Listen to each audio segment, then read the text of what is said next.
Boa noite a todas, todos e todes. É um prazer recebê-los aqui em nossa quinta Ampediana Casulo. Desta vez vamos tratar da pessoa idosa e as políticas públicas de Estado. Eu sou Maria Aparecida Gugel, sou a presidenta atual da Ampid, sou uma mulher de 60 anos, com cabelos curtos, muito brancos, uso óculos de grau com armação preta, estou aqui vestindo uma blusa verde com alguns detalhes à frente e num ambiente de biblioteca. Sejam muito bem-vindas, muito bem-vindas, muito bem-vindos, muito bem-vindes à nossa live de hoje. Contaremos aqui também com a participação da doutora Carla Giacomin e da Natália Horta, que trarão aqui as últimas notícias do andamento dos trabalhos da Frente Nacional de Fortalecimento às Instituições de Longa Permanência. Agradeço a participação, está aberto ao final o contato com a doutora Cláudia Berê e o doutor Delton Pastore, que iniciarão, aliás, quem iniciará, a doutora Cláudia Berê, que farão as apresentações com esse título, Pessoa Idosa e as Políticas Públicas de Estado. Então, passo imediatamente a palavra à Cláudia Berê.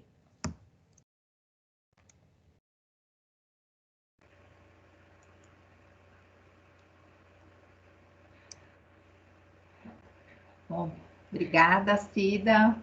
Boa noite para todo mundo que está aqui conosco. Eu gostaria primeiro de agradecer à Ampid pela confiança em me dar essa oportunidade de falar um pouco sobre esse tema. Eu basicamente vou contar o trabalho que nós temos feito na Promotoria do Idoso aqui de São Paulo, capital, desde que a promotoria foi criada em 2009. Então, eu fiz uma pequena apresentação e eu vou pedir licença aí para vocês incluir aqui, vamos ver, compartilhar. Então, a apresentação, né? Vamos falar sobre a pessoa idosa e as políticas públicas de Estado. Eu estou aqui desde 2009, né, na Promotoria de Justiça de Direitos Humanos da capital, em São Paulo. E essa promotoria, ela é uma promotoria um pouco diferente de outras, porque ela tem 8 promotores e cada 2 promotores tem atribuição para falar numa área de atuação. Então, tem 2 promotores da inclusão social, 2 promotores da saúde pública, 2 promotores da pessoa com deficiência e 2 promotoras, que somos eu e a Mônica, que está aqui participando, da pessoa idosa. E antes da Mônica, quem era o titular desse cargo é o colega Delton, que vai falar depois de mim, que hoje é procurador de justiça. Então, a promotoria, ela tem uma grande demanda de casos individuais e de casos relacionados a instituições de longa permanência para idosos. Na área coletiva, nós recebemos muito menos representações do que na área individual e das ILPIs. E a gente acaba percebendo, a partir dos casos individuais em que a gente trabalha, e a partir dos encaminhamentos que a gente tenta dar nesses casos individuais, a ausência aí das políticas públicas. Então, o que tem acontecido? Desde o início da promotoria, muitos inquéritos foram instaurados versando sobre esse tema, em geral de ofício. Então, a partir de vários casos repetidos de questões individuais que não encontram uma solução adequada junto ao poder público, a gente abre o inquérito civil. Ou, às vezes, a partir de uma representação de uma pessoa, ou até um Disque 100, relatando um caso individual, a gente percebe que esse caso individual, ele se repete com muitos outros idosos. Então, existe a necessidade aí de um encaminhamento na esfera coletiva. Então, é isso que eu falo aí, que a partir das representações individuais, a gente constata que a lesão não ocorre em um único caso, ela não é pontual para aquela pessoa que está apresentando a representação, e sim é uma questão que fere interesses difusos e coletivos das pessoas idosas. Então, a atuação coletiva, ela acaba se aplicando e muitas vezes beneficiando, né, muitas pessoas idosas com um único caso instaurado. E aí eu gostaria de contar um pouco sobre os casos que a gente tem aberto, né? Não estou conseguindo passar.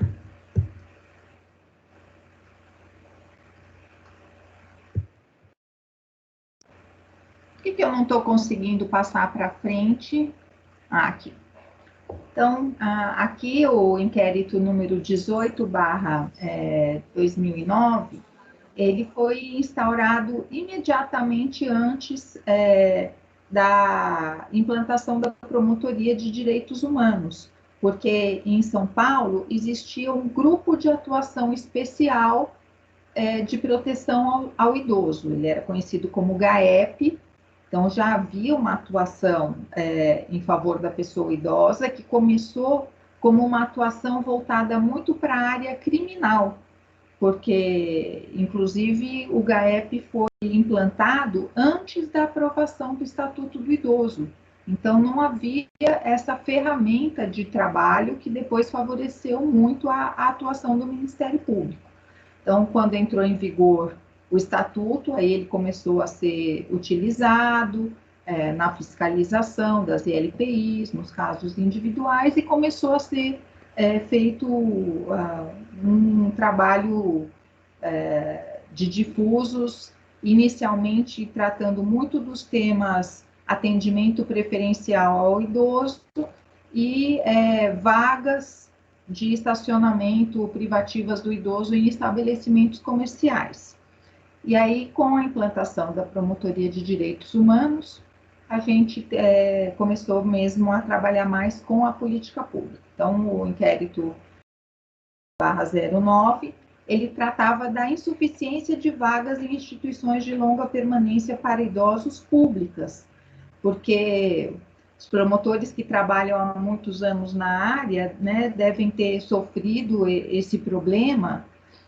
Antigamente, o promotor tinha um caso lá de um idoso em situação de risco que necessitava institucionalização, e ele tinha que ficar pedindo, pelo amor de Deus, para as instituições filantrópicas atenderem, porque a gente não via política pública de atendimento nessa área. E o promotor se colocava numa situação muito difícil, porque ele era a pessoa encarregada de fiscalizar a instituição e ele tinha que ficar pedindo para as instituições ajudarem. Então, foi muito importante que isso passasse, né, principalmente aqui em São Paulo, para a esfera do município, que tinha que gerir essa questão. Então, o município, já antes de 2009, né, tinha conversas das promotoras que estavam no GAEP com a prefeitura, levantando esse problema. E o município de São Paulo chegou a fazer editais para contratar as vagas e não conseguia, porque ainda não havia uma tradição aí nesses convênios. Aí, a partir de 2009, né, começaram a fazer editais e conseguir instituições que se interessaram em assinar esse convênio com a Municipalidade de São Paulo, então o serviço aí já está bem implantado, e a gente viu que no começo do inquérito tinha apenas 60 vagas, e ao longo do inquérito foram implantadas 14 instituições de longa permanência com 480 vagas. E aí o inquérito civil foi arquivado porque a municipalidade dizia que tinha essa meta para implantar. É suficiente esse número de vagas? Não é. A gente tem uma lista de espera para conseguir a vaga. Nessa lista de espera, atualmente, existe a prioridade do idoso acima de 80 anos. Então, os idosos acima de 80 anos tendem a conseguir com não tanta demora. Eles conseguem razoavelmente rápido.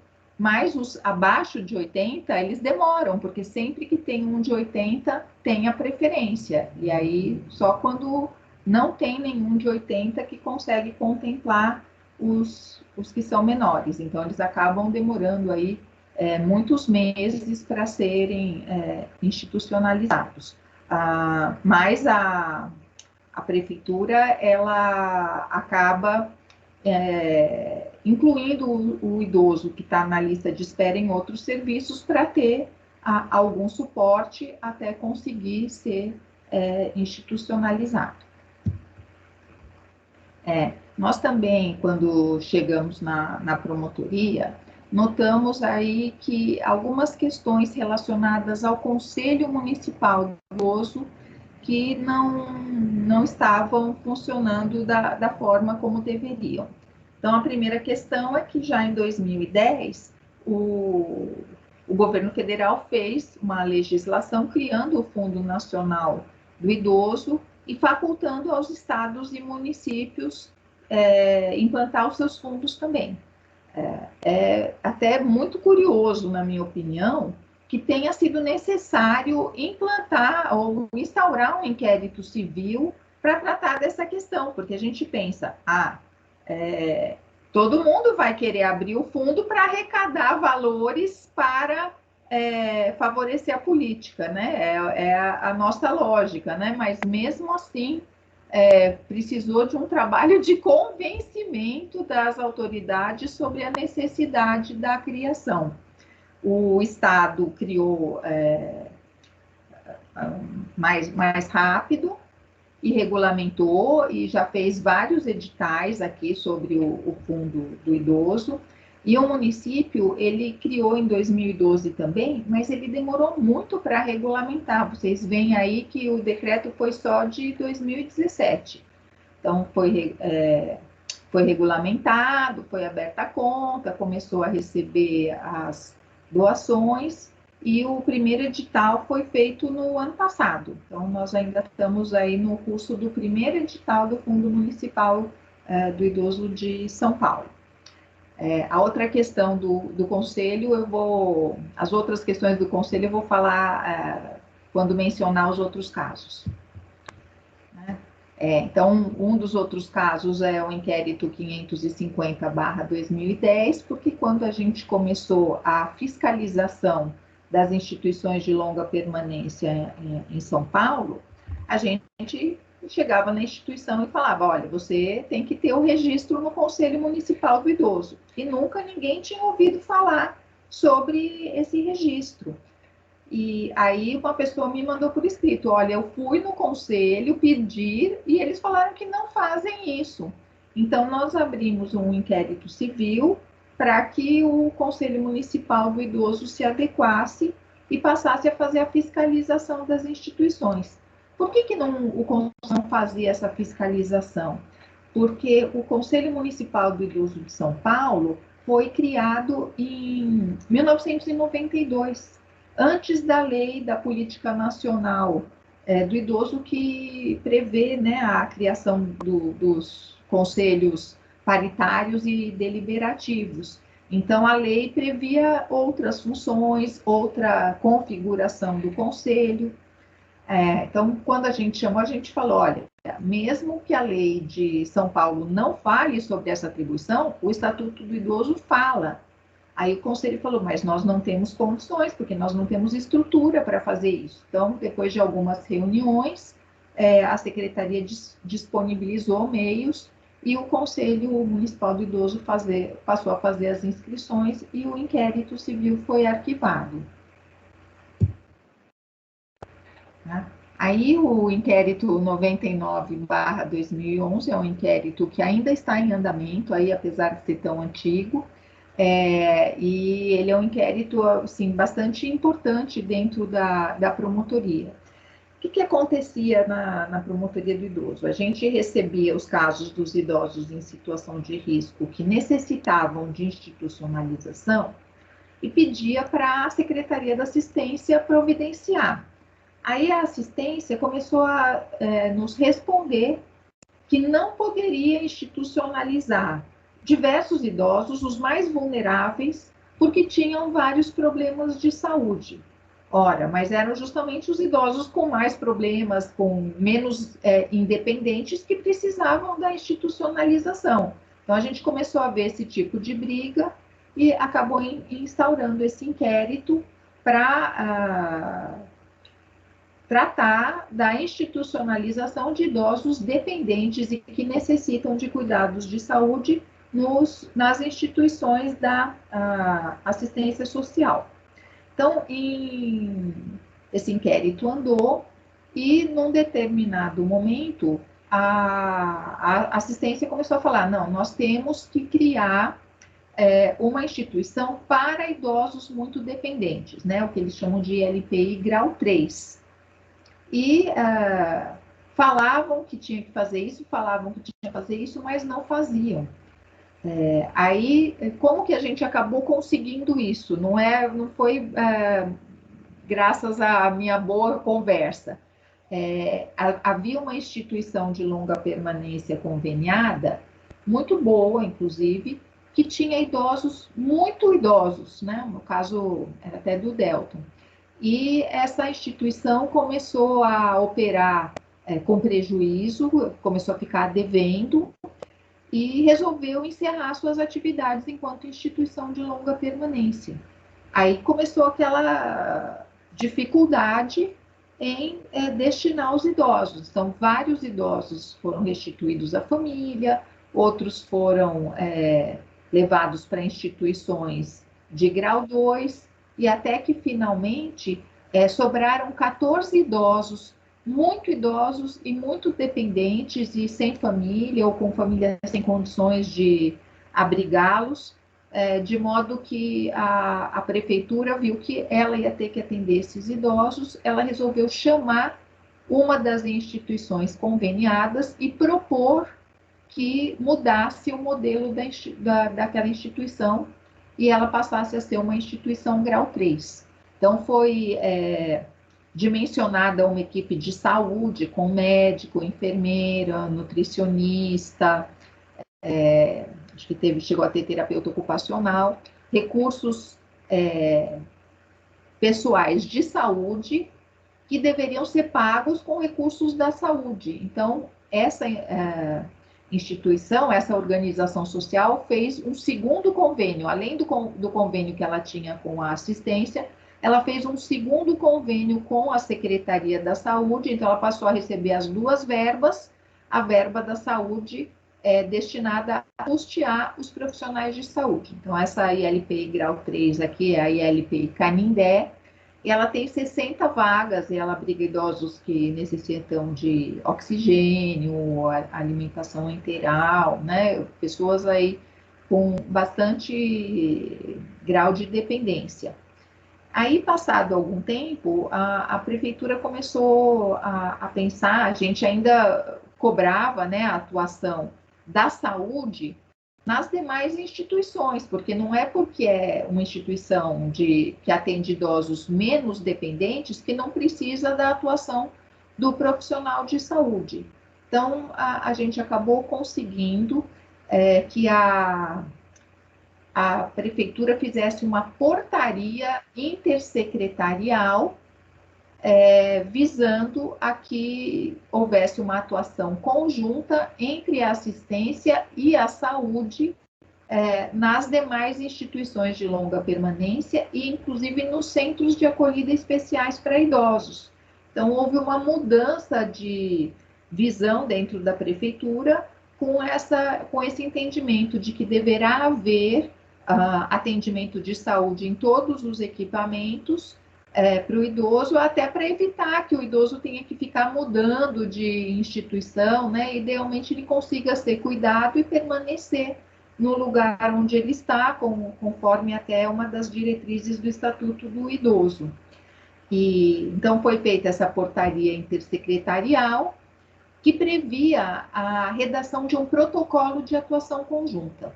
Começaram a fazer reuniões para criar esse protocolo e não conseguiram chegar a uma boa redação. Acho que houve alguns impasses entre as secretarias, de modo que eles resolveram implantar a atuação conjunta para, vendo a prática do dia a dia dessa atuação conjunta, subsidiar a redação desse protocolo. Então,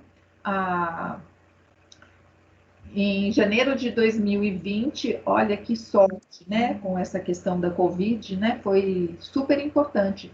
Começou a atuação conjunta e todos os equipamentos de instituição de longa permanência, centro de acolhida especial para idosos, passaram a ter enfermeiro e técnico de enfermagem. Então, acho que foi algo que deve ter ajudado bastante nesse período. Então, o inquérito civil ainda está em andamento, porque a gente está acompanhando aí a elaboração do protocolo. Também tivemos aqui o inquérito civil número 22/09, que foi um inquérito muito interessante, visando políticas de apoio aos idosos semidependentes que residem nas suas casas. É muito importante que os idosos que estão na sua casa, quer vivam sozinhos, quer vivam junto às suas famílias, tenham apoio do poder público. Então, as famílias que cuidam devem ter o apoio para que consigam continuar cuidando. Isso é a melhor política, porque evita a institucionalização, evita o rompimento de vínculos, evita até uma certa culpa, né, que os familiares às vezes têm quando levam o idoso para uma instituição, porque eles gostariam de cuidar desde que tivessem condições para isso. Então, nesse inquérito civil, nós fizemos a recomendação para que houvesse a implantação de centros-dia para idosos aqui em São Paulo, que ainda não havia, e também para a ampliação de um serviço que não tem tipificação federal.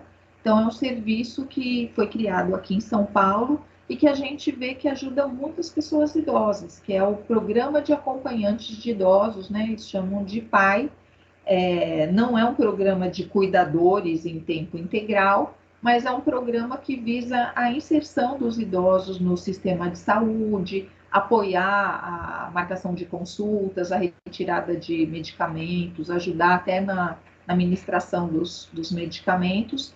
Em geral, as equipes são formadas por um médico, uma enfermeira, um assistente social e 10 cuidadores, e cada um desses cuidadores ou acompanhantes costuma acompanhar cerca de 10 idosos. Então, ele iria um período da semana na casa daquele idoso para ajudá-lo aí em algumas tarefas, na inserção social, como eu falei.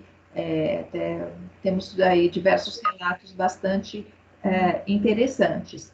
Então, o PAI começou, né, quando nessa época havia 14 unidades, ele começou a ser gradualmente implantado, então aumentou o número de unidades.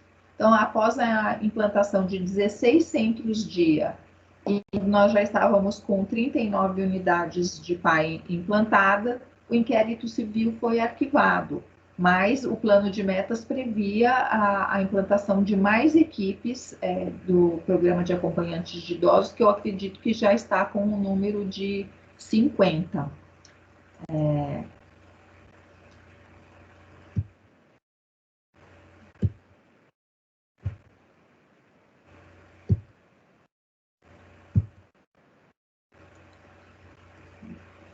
Bom, aí temos aqui um outro inquérito civil que foi bastante interessante, até várias pessoas de algumas unidades de vigilância sanitária no município perceberam que havia um número muito grande de idosos, outras pessoas também, mas na sua maioria idosos, com transtorno de acumulação nas suas áreas. E resolveram fazer um evento sobre esse tema. Então, nós comparecemos, até a Paula, que assistente social que está aqui, também compareceu, e lá nós ficamos muito surpresas, porque essas três, né, em São Paulo são 31 unidades de vigilância sanitária, e essas três unidades assim mais interessadas expuseram os seus números, que dava uma soma de cerca de 300 idosos. Então, se em 3 unidades da vigilância havia 300, e quantos haveria em 31, né? Então, nós resolvemos abrir esse inquérito civil e fazer esse levantamento de dados. Então, a gente tinha um número conhecido de idosos com transtorno de acumulação no município de cerca de 2.000, isso que não era feita a busca ativa. Então, certamente o número era bem maior. Então, a gente provocou que fosse implantado um fluxo, né, uma política para o tratamento das pessoas com transtorno de acumulação. Chamamos, né, muito interessante, porque vocês estão vendo aí que a atuação aqui é baseada muito em reuniões e em diálogo. Então, para fazer essa política aí de enfrentamento ao transtorno de acumulação, nós chamamos a vigilância sanitária, a atenção básica, a atenção em saúde mental, que são todos da Secretaria da Saúde, chamamos a assistência social, chamamos a Secretaria das subprefeituras, que muitas vezes é encarregada das limpezas, a Secretaria de Serviços, que cuida do lixo, a Secretaria do Meio Ambiente, porque, inclusive, alguns desses idosos com transtorno de acumulação acumulam animais. E fizemos uma reunião com esse grupo que nunca havia conversado fora da promotoria sobre esse assunto. Então, a gente juntou todas as pessoas que, de alguma forma, ou todos os órgãos públicos que, de alguma forma, lidavam com o transtorno de acumulação dentro do município, mas que nunca haviam atuado de forma integrada. E aí foi feito, foi nomeado um grupo de atuação e foram escrevendo esse decreto. Então, ele foi publicado aqui bem no final da gestão do Fernando Haddad. Então, eles fizeram e eles insistiram muito para que houvesse a publicação, porque se começasse um novo governo, iam mudar as pessoas em diversas posições, talvez não houvesse a aprovação. Então, a gente tem mandado os casos de transtorno de acumulação para esse órgão que eles chamam de CRASA, né, é o comitê, e que tem aí a participação dos diversos órgãos públicos encarregados.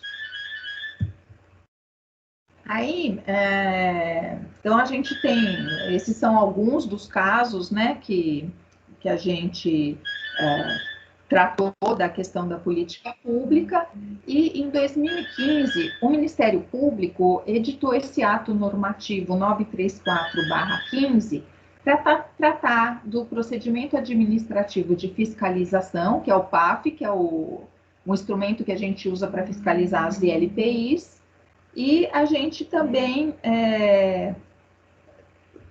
foi prevista o procedimento administrativo de acompanhamento das políticas públicas. Então, a gente também passou a ter essa outra ferramenta, porque às vezes a política pública demora bastante, né, para ser implantada, e com base nisso a gente instaurou alguns PAAs, eu vou falar brevemente porque eu estou vendo que meu tempo vai se esgotar.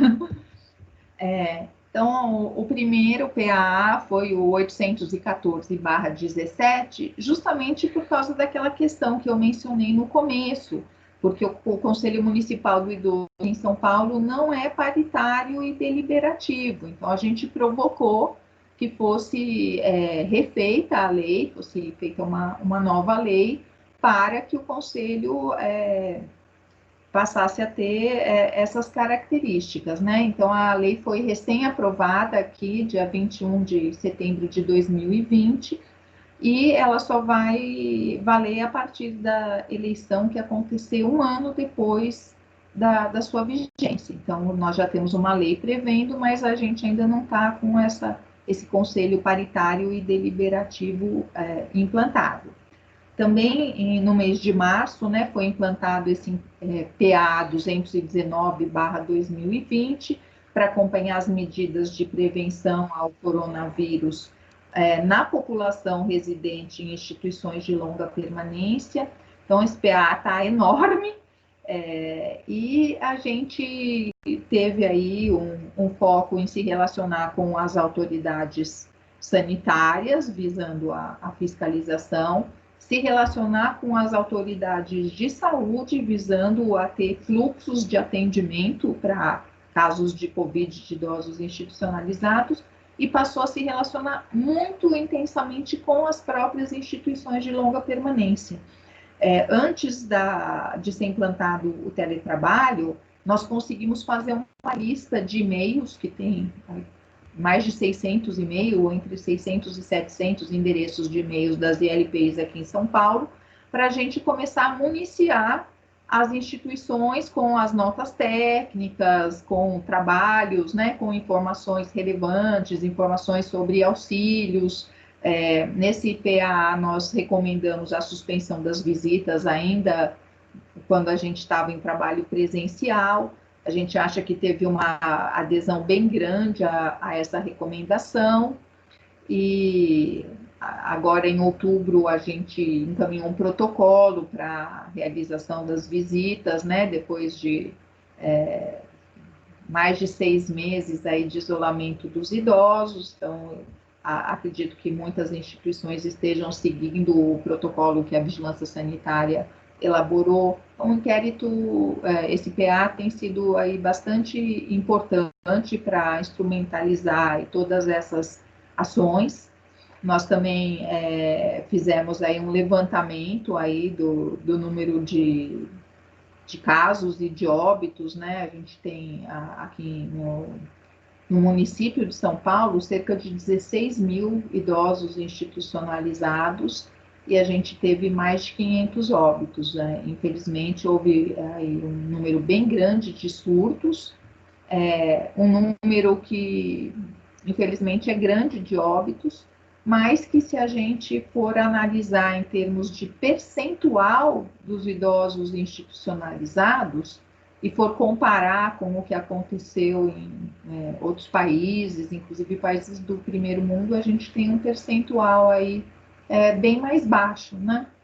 E nós também conseguimos que a Secretaria Municipal de Saúde implantasse um fluxo que, quando há o caso suspeito de Covid, é feita a notificação à UBS, e a UBS e a Vigilância Sanitária vão ao local para dar as orientações cabíveis e colher o teste PCR de todos os idosos e funcionários, né, afastando aí os trabalhadores que estejam infectados e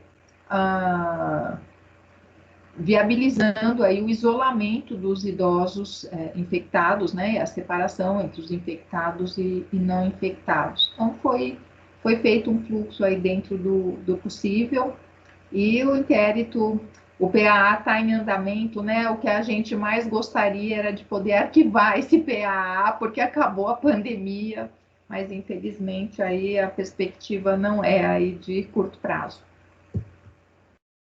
Nós também adotamos aqui, né,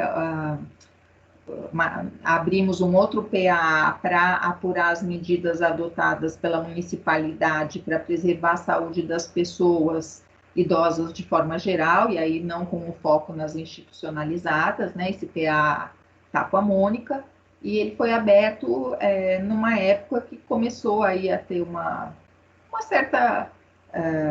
começou a demorar muito a pandemia, e a gente tinha tido aí a suspensão de diversos serviços de saúde, então não dá para ficar sem certos serviços até acabar a pandemia. Então o foco era o atendimento aí aos idosos nessas especialidades que haviam sido suspensas.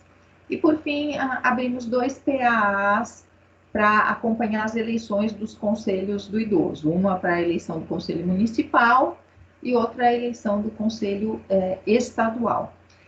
O Ministério Público de São Paulo também criou um grupo, né, de enfrentamento à Covid. O grupo é um grupo bem grande e com comitês temáticos específicos para os diversos temas. Então, tem o Comitê da Saúde, o da Habitação e Urbanismo, o da Pessoa com Deficiência, e nós, aqui, a Mônica e eu, participamos do Comitê Temático dos Idosos. Então, o Comitê Temático do Idoso, ele previu aí, fez uma série de enunciados. Então, eu vou deixar essa apresentação disponível para quem tiver interesse em conhecer os enunciados, porque eu não quero me alongar demais. Mas, basicamente, os enunciados visavam a que os promotores abrissem o PAA para acompanhar os casos nas instituições de longa permanência e trabalhassem para garantir que os idosos não deveriam ser discriminados em seus direitos à saúde, ao transporte, de ir e vir durante a pandemia. E aí o Ministério Público aqui no estado de São Paulo teve várias atuações. No município de São Paulo a gente não precisou, porque não foi criada nenhuma norma aí restritiva aos direitos das pessoas idosas. Eu agradeço a oportunidade, estou muito feliz de ter compartilhado um pouco do com vocês. Eu vi aqui uma série de questões aí, acho que o Delton já respondeu várias, né? Mas eu estou à disposição. E o tempo é curto, a gente não pôde se aprofundar mais nas questões. Tá? Obrigada. Obrigada, Berê. Nossa, muito muito interessante, né? Ver assim, você colocou de uma maneira a demonstrar a evolução na sociedade a partir da atuação do Ministério Público, né, da promotoria. E isso fica bem claro, né, quando você mostra a evolução do Conselho Municipal da Pessoa Idosa, né,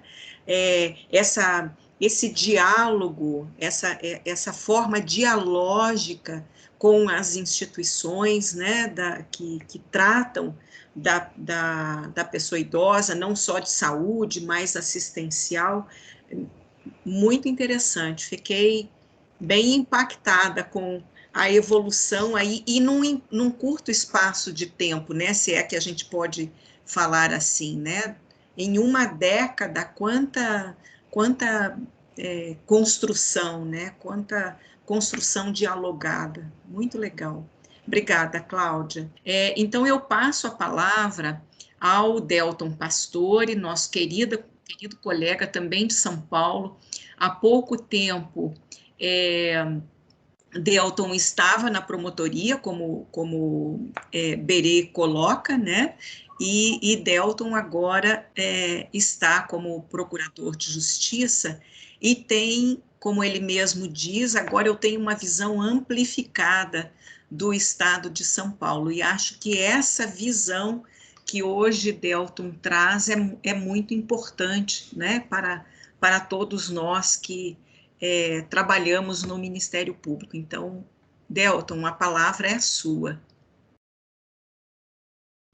Obrigado, Cida. Também quero agradecer a Ampid, na sua pessoa, pelo convite que me foi dirigido, para poder conversar um pouquinho com os colegas, com os convidados que eu vi que estão presentes, a professora Carla, a professora Marisa, todos os demais que aqui estão, para que nos ajudem, né, nesse debate, nesse diálogo sobre a pessoa idosa. Bom, de fato, a Promotoria de Justiça do Idoso da capital, né, onde eu estive por vários anos, junto com a Cláudia, conseguiu alguns avanços na área das políticas públicas, muitas delas lentamente aconteceram. Isso eu sempre demonstrei à Cláudia que me incomodava. O interesse que o Ministério Público tem nessas questões leva assim, uma rápida conclusão de que nós temos muito mais condições de aferir os problemas e propor as soluções do que muitas vezes a classe política, né, que ocupa os mandatos temporariamente e ficou claro para nós que entre um governo e outro as prioridades vão se alterando. Não que esses acontecimentos que a Cláudia relatou aconteceram de bate-pronto. Muito disso do que ela falou ocorreram no transcorrer de alguns anos, muitas delas de um governo para outro, né? E isso nos deixa um pouco incomodados. Por quê? Porque nós percebemos que as questões ligadas ao idoso, além daquela prioridade que vem prevista na lei, né, e que é uma política pública de Estado, né, está lá na Política Nacional do Idoso, está no Estatuto do Idoso, né, está em outras leis especiais, inclusive no Código de Processo Civil. A gente percebe que isso não acontece com a velocidade que nós esperávamos, né, e esperamos que aconteça. As políticas existem, né? A gente sabe que o Brasil é pródigo na produção normativa, né? Então, as políticas existem. E aqui cabe a nós destacar as políticas de Estado, né? São aquelas colocadas tanto na Constituição Federal como nas leis infraconstitucionais para o presente e para o futuro, né? E muitas vezes as políticas de governo acabam, por uma razão ou outra, né, que não nos cabe aqui discutir, né, acabam dando preferência a um assunto ou a outro, né? E como dizia lá o então ministro Celso de Mello, para que a gente descumpra a Constituição e depois descumpra a política pública de Estado, basta ação ou omissão, né, para que a gente tenha aí por descumprida alguma política de Estado. E é essa que nos interessa, né? Não desfazendo das políticas de governo, que para nós são muito importantes, né? Que a partir da concretização dessas políticas é que nós vemos resultados na vida das pessoas. Mas tudo isso, como eu disse, muitas vezes levam governos e governos. Talvez uma das obras mais interessantes sobre a questão das políticas públicas é um livro da Maria Paula Dallaribucci, né, que é professora aqui da Faculdade de Direito da Universidade de São Paulo, e ela coloca a dificuldade que é em lidar com essas políticas dentro de um Estado social de direito. A gente sabe que o Estado social de direito tem múltiplas atribuições, né, com a necessidade de dispêndio de muito recurso, né, mas isso também não é motivo para que essas políticas não sejam implementadas. A gente percebe claramente que o assunto pessoa idosa não é um assunto que, embora esteja na ordem do dia, mas parece que não é um assunto que desperta o interesse da sociedade em geral. Então, eu me lembro de uma das reuniões que a Ampid fez, né, nessas quintas Ampedianas Cazu, é a professora Carla Giacomin, né, médica, geriatra de Belo Horizonte, presente nessa reunião, dizendo o seguinte: olha, a institucionalização de um idoso leva a 3 consequências: no seu encarceramento, na perda da sua identidade e num cuidado absoluto que aquelas equipes passam a ter com ele, né, por conta de N razões. As equipes, de fato, muitas vezes, vamos usar um termo assim, exageram na medida, né? Muitos deles perdem, inclusive, a liberdade, né? Porque estão sob os cuidados de uma entidade de atendimento, né? Normalmente as ILPIs. Então, me parece que há vários pontos, né, que nós precisamos reforçar, reconstruir e construir na área da pessoa idosa.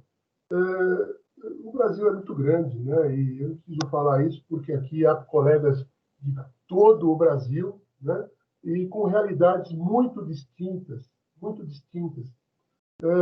São Paulo, capital, nós temos uma realidade pujante, né, porque pelo número da população, né, são 12 milhões de habitantes, como a Cláudia já colocou, nós temos perto de 700 instituições de longa permanência só na capital. Só na capital é um número muito grande.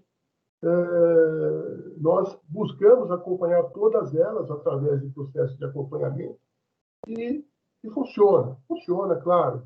Há muito trabalho a fazer, mas isso funciona. Por quê? Porque nós acabamos tendo a possibilidade de dialogar com todas elas através desses processos administrativos de fiscalização, né? Esses processos foram criados por resolução do Conselho Nacional do Ministério Público, são regulamentados pelo Ministério Público de São Paulo, e quero crer que pelos Ministérios Públicos estaduais, né, de todo o Brasil, de maneira que nós conseguimos dialogar com todas elas e acompanhar aí as agruras, os problemas, as funções, as disfunções dessas entidades de atendimento. Do ponto de vista estadual, né, hoje a minha atribuição é individual, né, eu não tenho atribuição coletiva no estado de São Paulo. Somos em 60 procuradores cíveis para todo o estado, mas muitas vezes, né, as questões individuais nos chegam e como já foi dito aqui pela Cláudia, muitas vezes através das questões individuais nós conseguimos enxergar as dificuldades no plano coletivo, no plano das políticas, né? A realidade é que a área da pessoa idosa é uma área ainda desconhecida, né? É uma área desconhecida no judiciário, é uma área desconhecida, muitas vezes, na própria rede, porque há muito trabalho intersetorial a ser feito, né? E isso eu sempre procurei fazer, e a Cláudia também, né? Nós sempre atuamos muito em conjunto, eu e ela, e isso acabou, vou usar aqui um termo, modéstia à parte, mas uma política de governo da própria área de idoso, da promotoria, né? Nós sempre andamos muito juntos, claro, com algumas discordâncias, mas sempre com a melhor das intenções, e acho que nós acertamos mais do que erramos, né? Durante esse tempo em que trabalhamos juntos. Mas, do ponto de vista estadual, o que a gente percebe é isso: há um desconhecimento da área da pessoa idosa, né? Muitas vezes a pessoa idosa sendo tratada como objeto de direito, né? Coisa que ela não é, né? E aí vem aquelas perguntas: mas a pessoa idosa pode concordar, pode assinar alguma coisa, uma escritura pública, por exemplo, né? A pessoa idosa pode recusar a visita de uma filha, né, que ela com quem ela não se dá bem ou nunca se deu bem, a quem ela não quer receber na própria casa, né? E tudo isso a gente percebe que ainda há um leque de dúvidas correndo aí entre as pessoas, né? Dentro dessas questões das políticas de Estado e das políticas de governo, eu sempre disse o seguinte, que a área do idoso é uma área que não é restrita ao idoso, é uma área que tem que ser construída a várias mãos por todos nós, né? Idosos e não idosos, né? Por razões óbvias, acho que eu não preciso me estender nisso. A gente percebe muitas vezes que as questões ligadas à pessoa idosa são tratadas tão somente por idosos. Ótimo, ótimo, por quê? Porque são exercícios de cidadania. Mas as pessoas não idosas têm que se interessar por essa área. Por isso que eu sempre bati no artigo 3º do Estatuto do Idoso e também no Estatuto 3º, né, da Política Nacional do Idoso, da 8842 de 94, quando prevê que a responsabilidade por essa causa é tripartite, né? Do Estado, da sociedade e da família, né? Então, eu acho que essa política a gente precisa estimular. Estimular por quê? Porque nós vemos claramente que nesse Estado Social de Direito, criado lá em 88, né? com indas e vindas, né? Com esse movimento pendular que ora avança, ora retrocede. Nós dependemos muito da sociedade e da família, claro, e, acima de tudo, do Estado, né? Então, eu acho que essa política de Estado, que vem prevista lá na Constituição e vem prevista nessas leis infraconstitucionais, não podem ser esquecidas, né? Eu sei que a sociedade mudou, o índice de natalidade diminuiu, né? Mas nós precisamos desse esforço, precisamos estimular a sociedade e as famílias para que nos ajudem nessa causa, né? E não é incomum encontrarmos pessoas, né, filhos, inclusive, nos processos em que eu atuo, em que eles se recusam a pagar alimentos aos próprios pais, né? Então, isso não é incomum, é comum, né? Eu vejo toda hora esse tipo de problema. Por quê? Porque o problema sempre é do outro, é do Estado, né? E não é mais da família. Então, eu acho que, nesse ponto, nós precisamos dar aqui um passo atrás, né? Para estimular essa política, que é uma política que veio para ficar. Ou será que nós temos que acreditar que, numa cidade como São Paulo, 12 milhões de habitantes, em média, 14% da população idosa, né, vai ter casa de repouso para todo mundo, né? Então, assim, São Paulo, capital, né, tem várias LPIs públicas, né? Mas é claro, né, o município de São Paulo não vai ter recursos para criar ILPI o tempo todo, porque a família, né, não tem como cuidar do idoso, né? Nós contamos aqui, já foi dito, com os centros-dia, né, que é uma política interessante, né? Eu sempre disse que nós apostamos muito nessa política, né? O idoso vai de manhã para o centro-dia, volta à tarde para casa e não sai da família.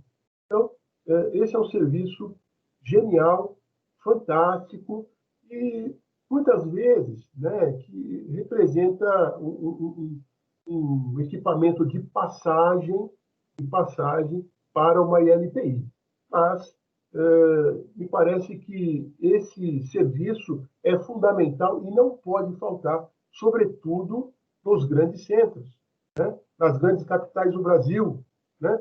E nós começamos isso, né, quando o governo anterior ao atual, né, que também já está acabando, criou o primeiro centro-dia aqui na capital, o Centro-Dia Bom Retiro. Todo esse serviço, né, também já foi dito aqui pela Cláudia, não tinha regulamentação. Então, vejam que a rede pública, ao criar o serviço, né, pela assistência social, não tinha ferramenta de fiscalização sanitária, né, desses serviços. Então, o que a vigilância sanitária passou a fazer? A vigilância sanitária passou a fiscalizar com base na RDC 283, né? Ou seja, usou um recurso, né, que já existia, claro que com alguma parcimônia, porque o serviço é um pouco diferente, né? Na época, eu provoquei a Anvisa, né, sobre a existência de regulamentação e a necessidade de regulamentar os centros-dia, né? A Anvisa respondeu que não tinha essa regulamentação, quero crer que até hoje ela não tem, e que as vigilâncias municipais tinham competência administrativa para essa regulamentação. Isso acabou sendo feito dentro de um inquérito civil que eu instaurei, né? Isso demorou um pouco, né, dentro daquela agrura que eu me referi antes, né? Mas o setor público, tudo é muito lento, não sei por que tem que ser tão lento assim, né? Mas acabou saindo. Então, hoje, São Paulo, capital, tem uma regulamentação para a fiscalização sanitária dos centros-dia. É interessante também falar o seguinte, que esses serviços que nasceram na assistência social, como as ILPIs, hoje eles são vistos como serviços híbridos, né? Por quê? Porque eles não são só da assistência, eles têm muita demanda na área da saúde. E aí já foi dito, né, daquele trabalho que foi feito pela promotoria, em que o município, né, e vejam que é o mesmo município, né, mas que a dificuldade dos órgãos se integrarem é muito grande. Eu creio que isso aconteça também nos estados, né, de origem de cada um dos colegas. Essa integração nós sempre buscamos fazer. Por quê? Porque, primeiro, que é necessária, né? Segundo, que não tem sentido o Ministério Público ficar arbitrando, né, interesses que o próprio município, pelas suas secretarias, devem resolver, né? Mas isso aconteceu e quero crer que ainda aconteça, né? A assistência demanda o Ministério Público para que demande, né, para que provoque a Secretaria da Saúde, né, para que abra uma vaga para determinado idoso em situação de risco. Quer dizer, isso eu posso dizer que é um defeito, né, talvez um defeito da administração pública brasileira, né, essa falta de integração, e nós sempre buscamos integrar e mostrar que os serviços pertencem ao mesmo ente público, né? Se pertence ao mesmo ente público, nada mais natural do que eles próprios resolverem essas demandas. Mas, mesmo fazendo esse trabalho e dando esses esclarecimentos, as demandas acabavam nos chegando. Por quê? Porque muitas vezes, né, a saúde não conseguia uma vaga, né, com a assistência. Era um idoso em situação de risco, morando sozinho, com vários problemas de saúde, né? Então a gente acaba instaurando lá o processo de acompanhamento individual, em que cada história é uma história, cada caso é um caso, e isso vai nos dando pistas sobre as deficiências do poder público. Vejam que, dentro dessa ideia das políticas, e eu vi aqui que houve um comentário da Cida a respeito, de fato, Cida, esse contato, né, essas reuniões intersetoriais, inclusive com os profissionais do direito, né, do Ministério Público e muitas vezes da Defensoria Pública, são fundamentais, né? Tanto o pessoal da assistência como o pessoal da saúde tem dúvidas, né, cruéis, né? Eles não conseguem avançar muitas vezes por conta dessas incertezas jurídicas, né? E essas incertezas jurídicas podem muito bem ser tiradas pelo Ministério Público, né, que tem o dever de atuar em prol dos vulneráveis, né? Então, essa proximidade com a administração pública é muito rica, né? Sei que continua sendo feita, né, continua existindo na Promotoria do Idoso da capital, e isso a gente vai, o quê? Vai capacitando, vai empoderando, né, as equipes que trabalham tanto na assistência como na saúde, né? Então, esse trabalho fez com que,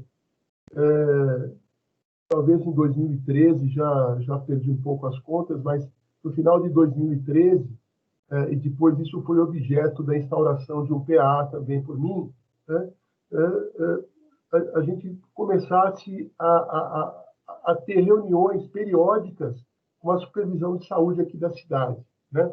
Então, é uma região que abrange 3 milhões de habitantes, é uma região muito grande, muito populosa na Zona Leste, e essas reuniões eram feitas a cada 2 meses, né? O PA está na promotoria, né? Hoje é a cargo da Mônica, e esse contato, né? É um contato muito rico e que vai capacitando as equipes e tirando aquelas dúvidas que muitos deles têm, tá? Muitos deles têm. Dentro dessa ótica ainda das políticas, a gente percebe uma necessidade muito grande da qualificação dos integrantes das equipes que trabalham nas ILPIs, né? Eu cheguei a instaurar um procedimento sobre isso, no inquérito civil, salvo engano. Por quê? Porque a gente percebe claramente, São Paulo capital, as LPIs públicas são geridas por organizações não governamentais, né? São organizações que assumem esse serviço no lugar do poder público, né? Exercem, portanto, um serviço público e são contratados pela CLT, né? As suas equipes, né? São contratados pela CLT, muitas delas com outros serviços. Então, serviços para crianças, serviços para moradores de rua e muitas também com serviços de idosos. Essas equipes, muitas vezes, essas pessoas que integram essas equipes, muitas vezes, migram de um serviço para outro. Então, me lembro de um caso de uma das LPs que eu acompanhava, da dificuldade e da ansiedade da gerente, né, da nova gerente da ILPI, que até então geria, administrava um serviço da prefeitura ligado a criança e adolescente, né? Chegou numa ILPI, né, com um grupo de idosos grande, né? É uma ILPI com 60 idosos. Ela inicialmente foi concebida para 90, depois a prefeitura aditou o contrato e é uma ILPI para 60 idosos. Então, da ansiedade, da dificuldade, apesar de toda a sua boa intenção, de gerir aqueles problemas, que não são poucos, né? Todos os colegas sabem disso, né? E os problemas ligados à área do idoso não são pequenos, são problemas difíceis. Nós lidamos com pessoas adultas, pessoas idosas, cada um com a sua história, cada um com as suas dificuldades, muitas delas com comorbidades, e muitas delas, e se não forem acolhidas a tempo, acabam morrendo. Então, a gente vê essa dificuldade. Então, essa qualificação, como eu ia dizendo, é fundamental. E eu não via, por isso eu instaurei inquérito civil, eficiência nesse serviço. Eu questionei a prefeitura a respeito disso, né? A prefeitura disse o seguinte: olha, nós fazemos, né? Nós temos o curso A, nós temos o curso B, né? Mas a gente percebe claramente que falta essa qualificação. Então, nas visitas de inspeção que fazíamos, né? Fazemos, não eu agora, mas nas visitas de inspeção, eu sempre gostei de conversar com os integrantes da equipe e também com os idosos, né? Então, eu me lembro de um deles com quem eu conversei, e disse o seguinte: você é novo aqui, eu não te conheço, né? Era uma ILPI que eu visitava regularmente, pública. Eu estou aqui há 15 dias, e você veio de onde? Eu trabalhava numa fábrica, né? Que produzia, não me lembro mais o que, produzia tal material. Então, vejam que essa política e que está na Lei 8.842 não está sendo bem aplicada, né? Então, as equipes precisam saber o que fazem, né? Quais são os seus objetivos, né?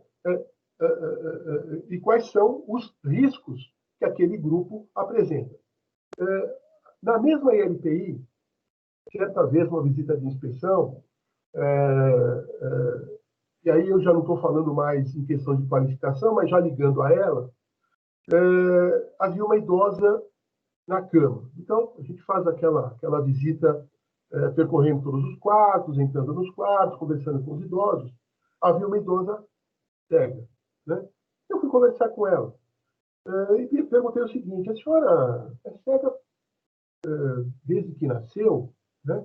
Ela tinha essa deficiência visual. A senhora não enxerga desde que nasceu? Ela falou: não, eu era costureira, eu enxergava, eu trabalhava, só que do começo do ano para cá eu não enxerguei mais. Mas o que a senhora tem? Eu não sei. Ela disse para mim: eu não sei.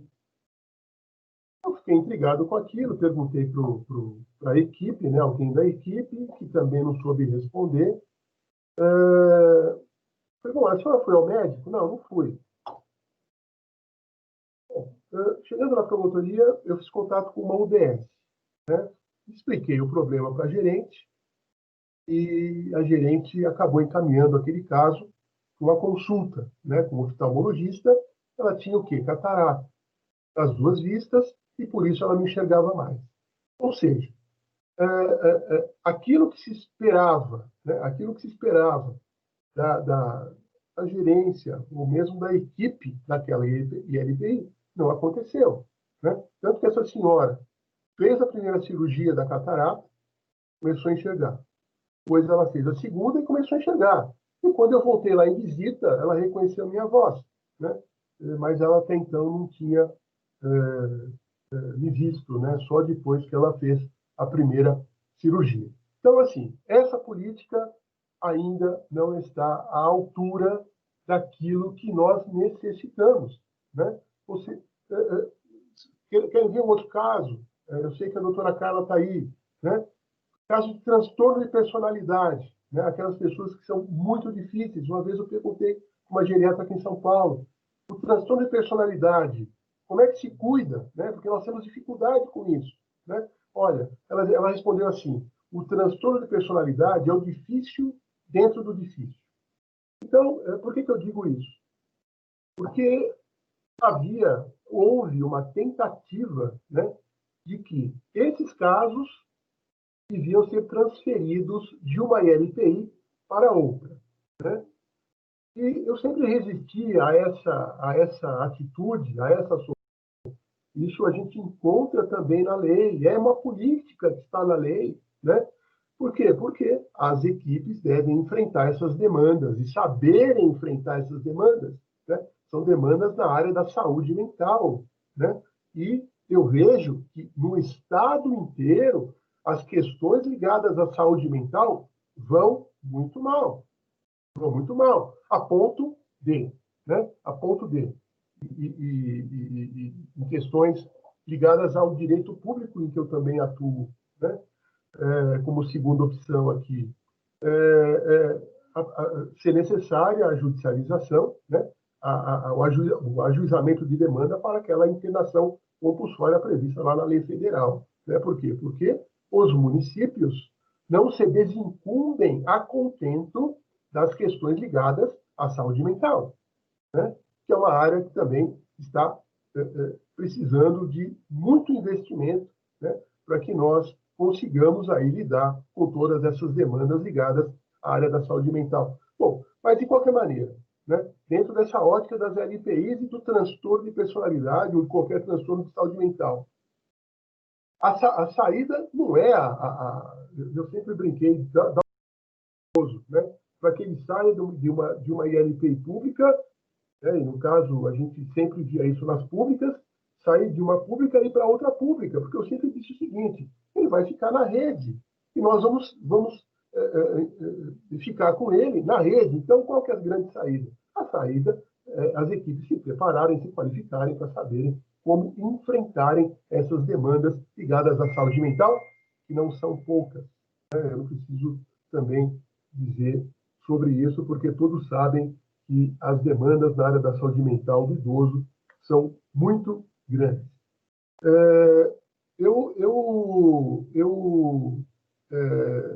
Quero trazer aqui ainda, na área das políticas, uma questão que também me deu bastante satisfação em trabalhar, que foram as vagas, a falta de fiscalização nas vagas reservadas, né? A pessoa com deficiência e a pessoa idosa, né? O inquérito não foi instaurado por mim, salvo engano, foi a Cláudia, no lugar do 8º promotor, que era eu. Eu não estava na promotoria ainda, e com uma outra colega da pessoa com deficiência, com a Débora, né, que é da ANPID também. E, bom, no decorrer do inquérito civil, era um inquérito civil, salvo engano, de 2012, eu tenho ele aqui, inclusive. O que aconteceu, era o seguinte, 2010. O que aconteceu era o seguinte: não havia fiscalização nas vagas reservadas, né? Eu não sei se algum colega tem esse problema no seu estado, mas não havia fiscalização. Ou seja, havia vaga reservada, prevista na lei, né? Mas, né, não basta estar no papel, precisa sair do papel a política, né? E a gente não conseguia, junto ao órgão executivo de trânsito municipal, que é o CET, não conseguia nenhum avanço para que os infratores fossem autuados. Bom, no decorrer do inquérito civil, não sei se ainda está aberto ou se foi arquivado, porque depois que eu fui promovido, o inquérito ficou aberto ainda. No decorrer do inquérito civil, houve alteração do Código de Trânsito, né? E aquelas vias internas, né, de estacionamentos privados, mas abertos ao público, shopping centers, hipermercados, muitas vezes universidades, né, passaram a ser consideradas vias públicas, né?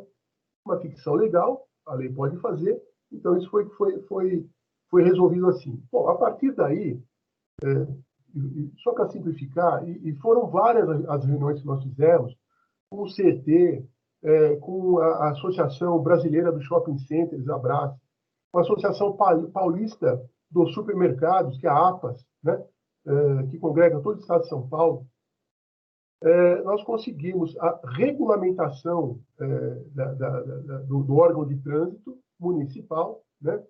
Fiz pesquisa em outros estados, inclusive em Curitiba, porque eu soube que Curitiba resolveu isso por inquérito civil também, por um TAC, né? Mas o CT em São Paulo não queria resolver. Foram várias conversas com os secretários municipais de transporte aqui da cidade, nenhum deles queria colocar a mão nisso, não entendia por quê, né? E dentro daquela ótica de que a gente deve se valer das múltiplas portas, né, para a solução dos conflitos de interesse, e lembrem que isso hoje é uma política do próprio Código de Processo Civil, né, que é uma lei federal, né? A gente deve se valer de múltiplas portas para a solução das crises de direito material.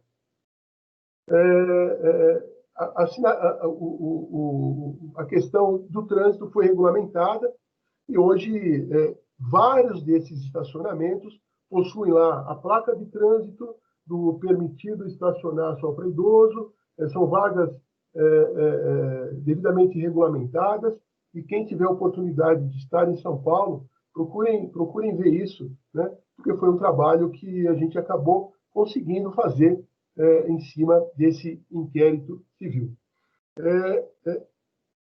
Na área da habitação, nós temos sérios problemas na cidade de São Paulo. Imaginem na política específica, na política habitacional específica para a pessoa idosa, né?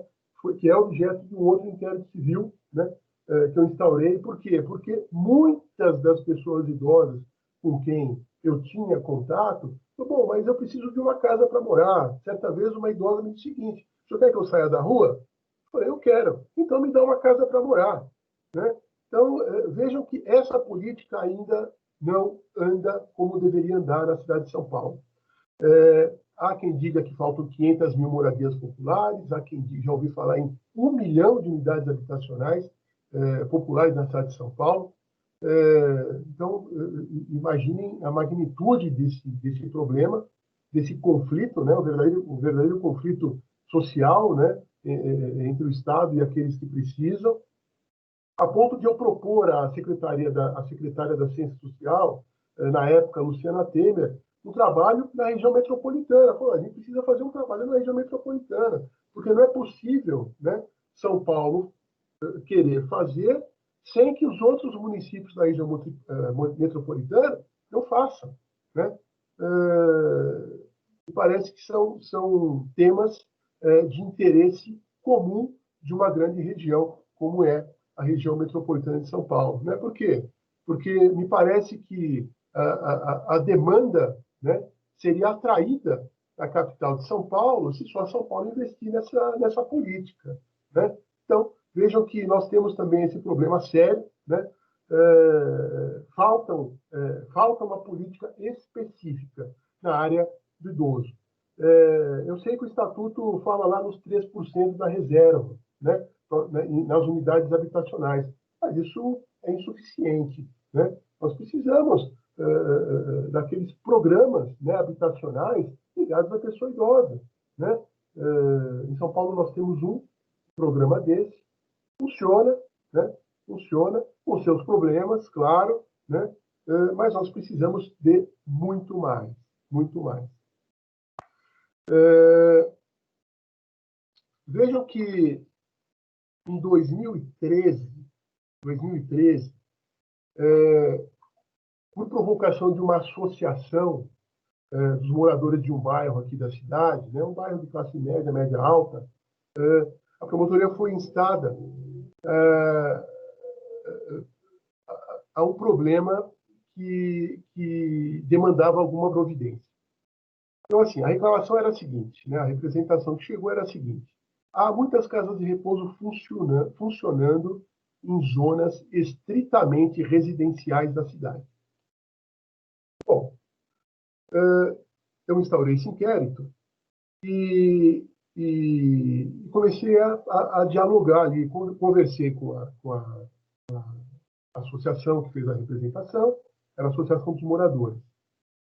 E, nesse tempo, estava em andamento o projeto de lei do plano diretor, né? Aquele que é previsto no Estatuto da Cidade. Ele tem um prazo de vigência, se não me engano, 10 anos, e daí ele é renovado, né, por outra lei. Estava em andamento a discussão desse projeto de lei.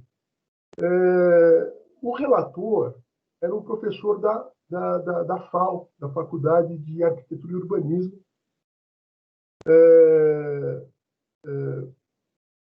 que veio a uma das reuniões com a sua equipe, né? E o problema foi colocado a ele, né? O problema foi colocado nesse sentido: olha, nós temos esse problema, as pessoas reclamam que casa de repouso não pode ficar em bairro residencial. Assim, os argumentos da associação foram, assim, desculpe falar, mas foram os argumentos pueris, para dizer a verdade.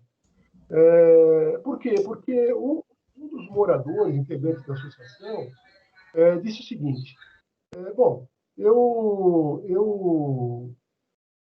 vou concluir, Cida. Deixa eu só terminar esse caso. Eu sou vizinho de uma casa de repouso. Eu moro lá no bairro. Eu sou vizinho de uma casa de repouso dessas. E o senhor não acredita. Outro dia, o meu filho saiu no portão e viu um caixão na calçada. Outro dia, era noite e a gente ouvia gritos nessa casa de repouso. E tudo isso incomoda nós vizinhos, né? E, portanto, dentre outras razões, inclusive a do zoneamento, né? que veio como carro-chefe dessa representação, as casas de repouso não podem ser instaladas em zonas estritamente residenciais, que a gente chama de zero aqui. Bom, Então, o relator desse projeto de lei, né, do plano diretor, que foi aprovado depois, concordou com as ponderações que a gente fez, né, e conseguiu aprovar na Câmara Municipal uma linha, né, no sentido de que o município poderá estudar a possibilidade de criar casas de repouso em zonas estritamente residenciais. Assim, só para simplificar, né, foi assim que o dispositivo foi inserido na casa, no plano diretor de São Paulo. Bom, daí, depois do plano diretor, veio lá o projeto de lei do zoneamento, né, que existe uma lei recentemente recém-aprovada, né, e o avanço, né, os avanços na lei de zoneamento não chegaram àquele ponto que nós gostaríamos, né, tanto eu como a Cláudia, que tivessem chegado. E nós conversamos com o relator do projeto de lei de zoneamento, né, dizendo o seguinte: olha, não faz sentido o idoso morar 50 anos no bairro X, né, e depois ele não poder ficar lá, porque ali não pode ter casa de repouso, porque é zona estritamente residencial. Então, assim, a nossa proposta é que sejam casas pequenas, né, com um grupo pequeno de pessoas. Na época, acho que nós falamos em 15 ou 30 idosos, eu não me lembro mais, Cláudio, mas nós fizemos essa proposta e ele levou isso, concordou conosco, claro, e depois isso não avançou. A lei do zoneamento acabou permitindo a instalação de casas de repouso onde antes não poderiam ser instaladas, mas, né, nas zonas estritamente residenciais, né, porque eles entendem que é um serviço, que é um negócio, e que, portanto, não poderiam, né, os idosos, o grupo de idosos, não poderia compartilhar do mesmo espaço residencial que outras pessoas. Então, são questões que eu quis trazer à consideração de todos os colegas, né, para que a gente pense, a gente busque avançar nas questões ligadas à pessoa idosa do Brasil. Há muito por fazer, né? Há muito por fazer. As políticas, elas andam, né, no tempo que nós gostaríamos que elas andassem. Mas, para isso, nós temos todos os colegas aqui e todos aqueles empenhados nessas questões. O tempo, acho que terminou. Eu quero agradecer a atenção e fico à disposição de cada um dos senhores. Obrigado. Obrigada, Delton. Mais uma vez, você traz um panorama importante, né, de tudo aquilo que a gente ainda precisa fazer, inclusive cuidar das vagas reservadas. Veja isso, né, né, quanto detalhamento, né, isso algo que a gente pode interpretar como simples, né, mas nessa complexidade aí das políticas públicas, quanto ainda a fazer, né. Muito obrigada, Delton, por seu histórico aí tão exemplar e tão dedicado. Eu que agradeço. Eu vou passar, então, a palavra à Carla e à Natália, né, para nos trazerem aqui as últimas notícias da Frente Nacional de Fortalecimento às Instituições de Longa Permanência, e depois eu abro aqui a palavra para o diálogo dos colegas. Alexandre já disse que quer falar, e outros colegas que quiserem fazer aqui depois o nosso bate-papo, né, com a Berê, o Delton e todos que quiserem. Por favor, Carla, a palavra é sua. Muito obrigada, Cida, muito obrigada aos promotores que estão conosco. Eu vou pedir licença para apresentar brevemente uma síntese do que tem acontecido na frente, né, que foi o pedido de vocês. Vocês veem a minha tela? Sim, estamos vendo. Tá.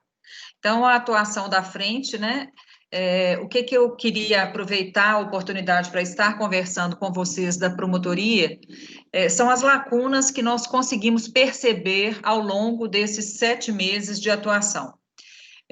Falta um consenso na sociedade brasileira sobre o que seja uma instituição de longa permanência para idosos. Às vezes, nós não estamos falando sobre a mesma coisa.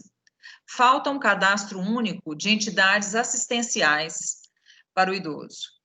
Falta apoio das políticas públicas para a população que é assistida em instituições consideradas privadas. Basta a gente saber que nós temos 94% das instituições de longa permanência no Brasil são de natureza privada, com e sem fins lucrativos. E mesmo aquelas que são ditas credenciadas ao SUAS, apenas 58,5% têm a certificação do SEBAS. Falta uma revisão da atuação sanitária, tanto do ponto de vista fiscal, o que exigiria a gente rever a RDC, mas também do ponto de vista assistencial. Qual é, de fato, o papel da rede pública de saúde em relação às instituições que estão no seu território? Falta uma transparência da política de assistência social quanto aos fluxos para a inserção de uma pessoa idosa em instituição de longa permanência. Nós estamos convencidos de que o número de vagas ofertada é insuficiente para a demanda da população. Mas como a população não sabe por onde ir, a quem procurar, e como quando ela procura assistência social, a lógica é de que não há necessidade nesse momento, vamos fortalecer os vínculos sociofamiliares e tal, na prática, a assistência social ganha tempo e a família, né, o idoso continua submetido muitas vezes a uma condição ruim de cuidado, que é o que a gente gostaria de questionar. E aí, o que a família faz? Ela vai buscar uma vaga numa instituição de longa permanência qualquer, aquela que está disponível, aquela que é mais próxima e aquela que ela dá conta de pagar, não necessariamente a melhor. Faltam unidades de acolhimento para pessoas idosas e adultas que tenham necessidades de cuidados complexos. E faltam políticas de apoio às famílias e respiro para os cuidadores. Então, mais recentemente, o que a Frente Nacional tentou atuar e está atuando diz respeito à questão das medidas de prevenção continuada durante a Covid-19, né, nas ILPIs. Por quê? A cobrança por visitas está cada vez mais frequente, nós estamos nos aproximando do Natal, o que vai ser uma época realmente de muita pressão familiar para retomar as visitas, mas a gente ainda tem muitas dúvidas com relação ao como, né? Então, nós iniciamos em 5 de novembro uma live, uma série de lives sobre as vivências e desafios da pandemia, e já foram realizadas até o momento 7 capacitações nas 4 regiões do país. A última região que ainda não foi contemplada é a região sul, que será na próxima semana, e o foco que nós estamos dando é na manutenção das medidas preventivas da Covid e considerar ainda o padrão ouro de visitas as visitas virtuais. Por quê? Porque se nós conseguimos ter um índice de contaminação ainda inferior ao que era esperado, é porque essas práticas intervieram favoravelmente, né? E nesse sentido a gente quer reforçá-las. A gente também apresenta possibilidades de práticas incentivadoras para manter os encontros e atividades remotas nas ILPIs e apenas em casos excepcionais as visitas presenciais. Aqui está um pouco ruim, que foi um print que a Aline tirou, ainda falta a aplicação na região sul, mas nós já temos, já aconteceram treinamentos na capital, São Paulo, no interior, na região centro-oeste e norte, no Rio de Janeiro e no Espírito Santo, na região nordeste, em 2 oportunidades, e em Minas Gerais. Aqui tem alguns dos registros, né, que vocês podem ver. A live sobre as medidas de prevenção, ela também está disponível no YouTube da Frente. E os principais participantes foram os enfermeiros, assistentes sociais e os coordenadores, gerentes, diretores ou presidentes das instituições, porque é assim que eles se autodenominam. Nós pedimos um feedback sobre quem são essas pessoas, né? Então, em Minas Gerais, aqui nas diferentes oportunidades, houve um bom índice de resposta, e a gente perguntando a eles, né, se eles trabalham em ILPI. 93% das pessoas que assistiram à live em Minas Gerais trabalham, 84% no Rio e no Espírito Santo, 90% em São Paulo, 83% no Centro-Oeste e Norte, 82% no Nordeste, são pessoas que trabalham em ILPI e assistiram à live. Se não, qual é o seu local de trabalho? E aqui chama a atenção que, em Minas Gerais, quem participou, nós estamos tendo um problema com o nosso promotor, né, que teve um problema pessoal grave. A promotora atual, que está respondendo pelo CAU, a gente não tem muita proximidade com ela ainda, e aparece aqui Central de Regulação de Vagas para ILPI. Isso é uma central dentro da Secretaria de Assistência Social de Belo Horizonte, então ela é específica do município. No Nordeste, várias participações do Ministério Público, né, tanto de Pernambuco quanto da Bahia. No Rio de Janeiro e Espírito Santo também o Ministério Público esteve presente, tanto da capital quanto do interior. Na região Centro-Oeste e Norte, a promotora Janilda, na época, não pôde participar, e ela é uma grande incentivadora da frente, ela tinha uma audiência. Em São Paulo, aqui não está a presença da promotora, mas vários centros-dias também participaram, o que a gente acha também uma coisa interessante, porque esse nível de preocupação, ele abrange também outras unidades, né, de assistência. E em relação ao feedback, todos os feedbacks foram muito positivos, tanto em Minas Gerais. Eu não vou entrar em detalhes, porque eu acho que não vem ao caso e pelo adiantado da hora, mas é sempre preocupados com essa questão do melhor momento e no apoio para as ILPIs tomarem a decisão, né, em relação à proteção dos idosos.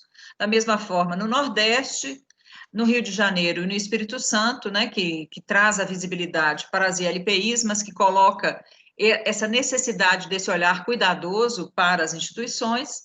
No Centro-Oeste e Norte também, então, sempre com retornos muito positivos, né?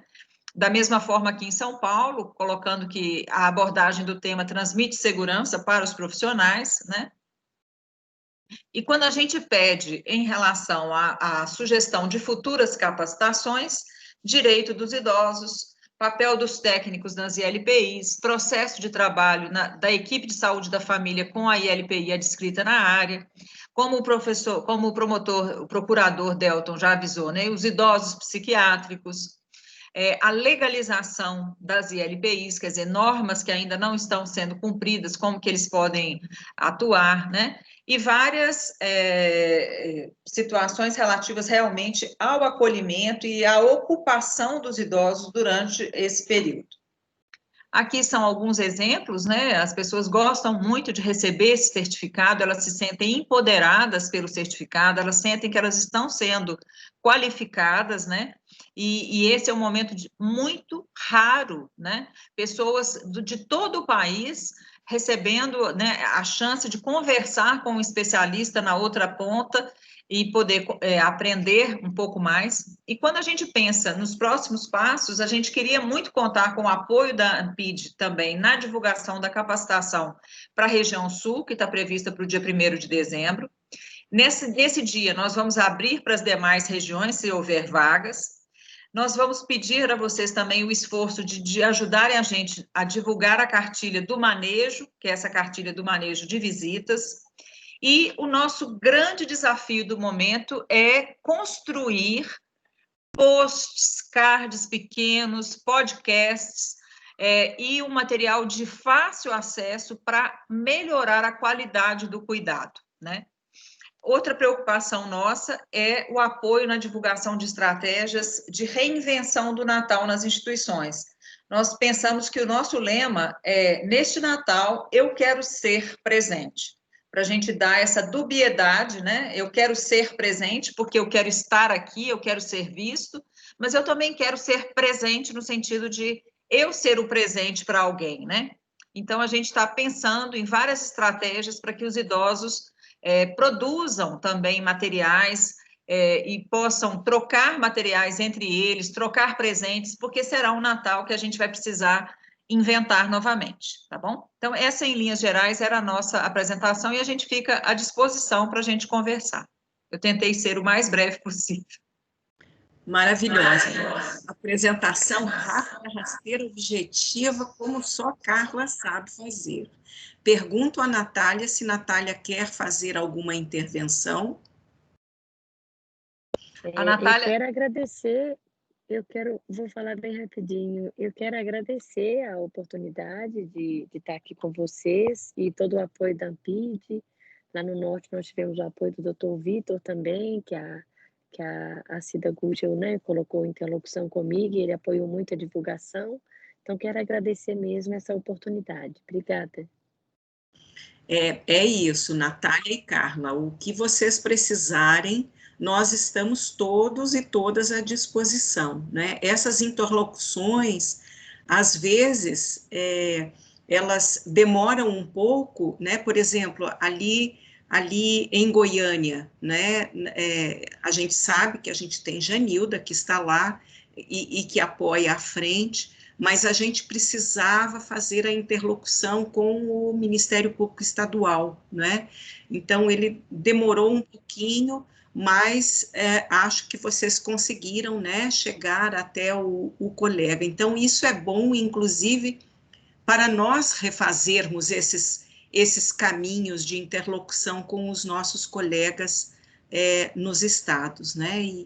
E essa atuação da frente em capacitação também tem proporcionado isso. Eu gostaria aqui, Cláudia, de brevemente, se você e o Alexandre me permitirem, porque a gente faz parte ali do GT que está trabalhando esta lacuna que você coloca, né, quanto ao cadastro das ILPIs. Então, só para noticiar a todos que a gente apresentou aquela proposta, né, de eventual projeto de lei, sabemos que teria aí um problema de iniciativa, né, porque ele precisa vir pelo governo, mas a gente acha que se algum parlamentar fizer essa apresentação, e a deputada Érica Cocai, aqui de Brasília, se dispôs a fazer essa apresentação, então,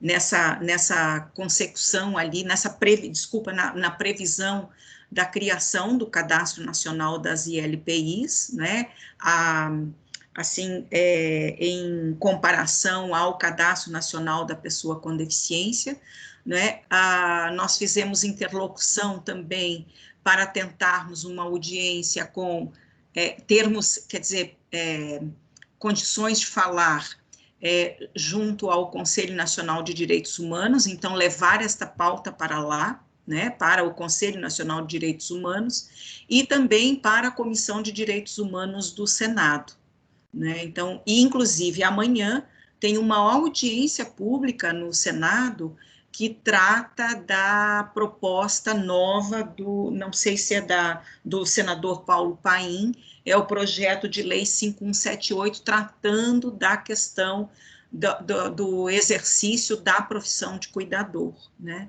Então, tem algumas questões aí em andamento que poderiam vir aqui preencher algumas das lacunas aí que Carla aponta. Já falei demais, passo a palavra, então, Carla, muito obrigada mais uma vez, Natália, igualmente, passo a palavra ao Alexandre. Bem, eu vou ser bem rápido, né? Boa noite, Cida, colegas, doutora Carla, Natália. Eu vou ser bem rápido, eu só gostaria de parabenizar os colegas, né? A Cláudia Berê e nosso amigo Delton, do Ministério Público de São Paulo, que é um Ministério Público paradigmático, porque é um Ministério Público que tem uma tradição realmente de militância bastante firme, bastante antiga no Ministério Público brasileiro, E eu acho muito importante ouvir os colegas do Ministério Público de São Paulo. Eu queria dizer que a Ampid, ela está de parabéns, Cida, você presidente da Ampid, você está de parabéns, porque essas quintas eu acredito que sejam fantásticas, porque nós estamos nos abrindo enquanto associação. É claro que é um diálogo entre os associados, mas também nós estamos interagindo com outros atores, né? A exemplo da Frente Nacional de Fortalecimento das LPIs, que está fazendo um trabalho belíssimo, e esse contato, e esse vínculo, essa atuação conjunta, ela é fantástica. Então, eu acredito que a Ampid esteja dando até mesmo um exemplo para o Ministério Público brasileiro, porque acredito que nós precisamos dialogar mais.